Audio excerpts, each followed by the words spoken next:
Anganwadi workers helpers and pensioners ഇന്നലെ പുതിയ ഒരു സംഘടനയ്ക്ക് കൂടെ അവർ രൂപം കൊടുത്തിട്ടുണ്ട്. സംഘടനയുടെ പേര് വിമൻസ് എംപവറിംഗ് ഫോറം എന്നാണ്. അംഗനവാടിയുടെ പേരുമായി ചേർത്തിട്ടല്ല. മറ്റേത് anganwadi workers union, workers association എന്നൊക്കെ പറഞ്ഞ് workers and helpers association, workers and helpers union, അങ്ങനത്തെ പേരുകളിലാണ് പേര്. ഇത് വേറൊരു പേരിലാണ് ചെയ്തത്. ശരിക്കും അംഗനവാടിക്കാരുടെ സേവന വേതന വ്യവസ്ഥകൾ 10-50 വർഷമായി അംഗനവാടിക്കാർ അനുഭവിക്കുന്ന സാമ്പത്തിക ദുരിതവും മറ്റ് സേവന വേതന വ്യവസ്ഥകളിലും അതുപോലെ ഉന്നത ഉദ്യോഗസ്ഥർ മുകളിലോട്ടുള്ള ഉദ്യോഗസ്ഥരിൽ നിന്ന് കിട്ടുന്ന ഒറ്റപ്പെട്ടതാണെങ്കിൽ പോലുള്ള പീഡനങ്ങളും അങ്ങനെയുള്ള ഒരുപാട് കാര്യങ്ങളെ മാറ്റി തീർക്കുന്നതിന് വേണ്ടിയിട്ടുള്ള അത്തരം കാര്യങ്ങളിലൊന്ന് ഇടപെടുന്നതിന് വേണ്ടിയിട്ടുള്ള ഒരു സംഘടനയാണ്. അതിൻ്റെ പ്രഥമ സംസ്ഥാന സമ്മേളനം, ആദ്യത്തെ സംസ്ഥാന സമ്മേളനം ഇന്നലെ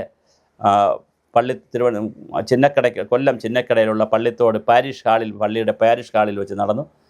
ഒരു 500 പേരെയാണ് അവർ പ്രതീക്ഷിച്ചത്. 1000-1200 ആളുകൾ പങ്കെടുത്തു. വലിയ പങ്കാളിത്തമായിരുന്നു. കാസർഗോഡ് മുതൽ തിരുവനന്തപുരം വരെ ജില്ലകളിലുള്ള എല്ലാ ജില്ലകളിൽ നിന്നും വലിയ പങ്കാളിത്തമാണ് ഉണ്ടായത്. ആളുകൾ വണ്ടി പിടിച്ചും ടൂറിസ്റ്റ് ബസ് പിടിച്ചും വലിയ പങ്കാളിത്തമാണ് ഉണ്ടായിരുന്നതാണ് അറിയുന്നത്. അതിൻ്റെ സംസ്ഥാന സമ്മേളനം, ആദ്യത്തെ സംസ്ഥാന സമ്മേളനം ഇന്നലെ അവർ രൂപീകരിച്ചു. സംസ്ഥാന സമ്മേളനം നടന്നു. ഒരു വിപുലമായ സംസ്ഥാന കമ്മിറ്റി രൂപീകരിച്ചിട്ടുണ്ട്. കൊല്ലം കേന്ദ്രീകൃതമായിട്ടാണ് അവരിപ്പോൾ ഇതിൻ്റെ ഒരു സംസ്ഥാനതല പ്രവർത്തനങ്ങൾ ഏകോപിപ്പിക്കുന്നത്.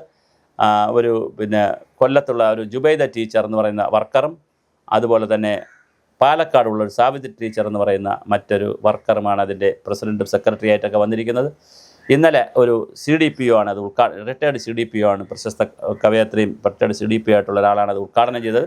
പിന്നെ മനുഷ്യാവകാശ പ്രവർത്തകരായിട്ടുള്ള കുറേ അധികം ആളുകൾ, പിന്നെ വക്കീലന്മാർ, ഒത്തിരി ആളുകൾ ഇന്നലെ സംഭാഷണം നടത്തുന്നു. അവർക്ക് നല്ല ഭക്ഷണമൊക്കെ കഴിച്ച് പിരിഞ്ഞു. എന്തായാലും അവർ ഞാനീ പറഞ്ഞ പോലെ സേവന വേതന വ്യവസ്ഥകൾ, അംഗനവാടി പ്രവർത്തകരുടെ സേവന വേതന വ്യവസ്ഥകൾ അവർ ഇത് ചെയ്യുന്നു. അപ്പോൾ സുഭാഷിതം ചാനലിൽ ഞാൻ കുറേ അംഗനവാടിക്കാരുടെ കാര്യങ്ങൾ, കുറേ പ്രശ്നങ്ങൾ ചർച്ച ചെയ്തിരുന്നു, വീഡിയോ ചെയ്തിരുന്നു എന്നുള്ള ഒറ്റ കാരണം കൊണ്ട് തന്നെ അവർ എന്നെയും കൂടി ഇതിനകത്തേക്ക് ഇതിൻ്റെ ഒരു അഡ്വൈസ് എടുക്കുന്നതിന് വേണ്ടി എന്നെ കൂടി ക്ഷണിക്കുകയും കുറേ കാര്യങ്ങൾ എന്നോട് ചോദിക്കുകയും ചെയ്തിരുന്നു. അപ്പോൾ ഞാൻ ആദ്യം ചോദിച്ചത്, നിങ്ങളിത് രാഷ്ട്രീയ സംഘടനയാണോ അരാഷ്ട്രീയ സംഘടനയാണോ? അപ്പോൾ അവർ പറഞ്ഞു, ഞങ്ങൾക്ക് ഒരു രാഷ്ട്രീയവുമില്ല, ഞങ്ങൾ അരാഷ്ട്രീയ സംഘടനയുമല്ല. ഞങ്ങളിൽ നിൽക്കുന്ന ആളുകൾക്കെല്ലാം രാഷ്ട്രീയ പാർട്ടികളിൽ പ്രവർത്തിക്കാം, അവർക്ക് രാഷ്ട്രീയമുണ്ട്. അവർ CIT-യിലോ IATUസിലോ AITCയിലോ BMSലോ UTUCയിലോ അവർ ഏത് സംഘടനയിലോ പ്രവർത്തിച്ചോട്ടെ, അത് വിഷയമല്ല. STUവിലോ ഏത് സംഘടനയിലോ, ലീഗുകാർക്കും വരെ സംഘടനയുണ്ട് ഈ അംഗനവാടിക്കാരുടെ ഇടയിൽ. ഏത് സംഘടനയിലോ അവർ വിശ്വസിച്ചോട്ടെ. ഇതൊരു കൂട്ടായ്മയാണ്, ഇത് സ്വതന്ത്ര സംഘടനയാണ്. അംഗനവാടി വർക്കർമാരുടെയും ഹെൽപ്പർമാരുടെയും പെൻഷൻകാരുടെയും ഒരു സ്വതന്ത്രമായ കൂട്ടായ്മയാണ്. ഇതിൻ്റെ ലക്ഷ്യമെന്ന് പറയുന്നത് വളരെ സിമ്പിളാണ്. മറ്റുള്ള ആളുകൾ നേടിത്തരുന്നതിന് പുറമെ എന്തെങ്കിലും കൂടുതൽ കാര്യങ്ങൾ നേടാനുള്ള ഒരു ശക്തിയായി നിൽക്കാൻ പറ്റുമോ എന്ന് മാത്രമാണ് ആലോചിക്കുന്നത്. അങ്ങനെ പറഞ്ഞപ്പോൾ ഞാനും പറഞ്ഞു, ശരി, നല്ല കാര്യമാണ്, നടക്കട്ടെ. മാത്രമല്ല, ഇപ്പോൾ ഇത് അംഗനവാടിക്കാർക്ക് മാത്രമല്ല, ആശാ വർക്കേഴ്സ് ആകട്ടെ, മറ്റ് സമൂഹത്തിലെ ആയമാരുണ്ട്, ആശാ വർക്കേഴ്സുണ്ട്, പിന്നെ പാചക തൊഴിലാളികളുണ്ട്, ഹരിതകർമ്മസേനയുണ്ട്, കുടുംബശ്രീ, ഒത്തിരി സ്ത്രീകൾ സമൂഹത്തിലുണ്ട്.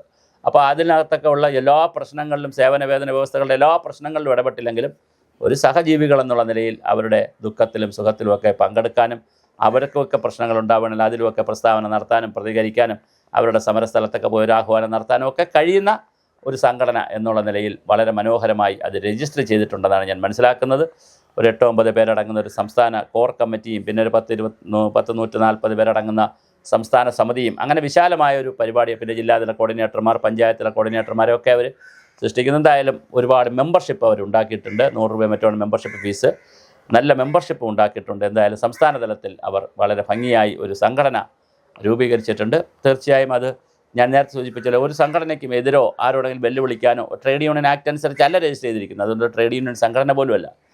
എന്നാൽ മറ്റ് ഇത് ബന്ധപ്പെട്ട മറ്റ് കാര്യങ്ങൾക്കുള്ള സർക്കാരുകളെ കാണാനും കേന്ദ്രമന്ത്രിയെയും സംസ്ഥാന മന്ത്രിയെയും മുഖ്യമന്ത്രിയെയും പ്രധാനമന്ത്രിയെയും അതുപോലെ പ്രതിപക്ഷ നേതാവിനെയും BJPയുടെ നേതാക്കളെയും കോൺഗ്രസിൻ്റെ നേതാക്കളെയും പിന്നെ CPMൻ്റെ നേതാക്കളെ എല്ലാവരെയും, പിന്നെ MLAമാർ, പഞ്ചായത്ത് പ്രസിഡന്റുമാർ, ആരെയെല്ലാം സ്വാധീനിച്ചോ അല്ലെങ്കിൽ കണ്ടോ പോയോ പറഞ്ഞൊക്കെ കാര്യങ്ങൾ നേടിയെടുക്കുന്നതിന് വേണ്ടിയിട്ടുള്ള പുതിയ ശമ്പള വർധനമുണ്ടാക്കണം.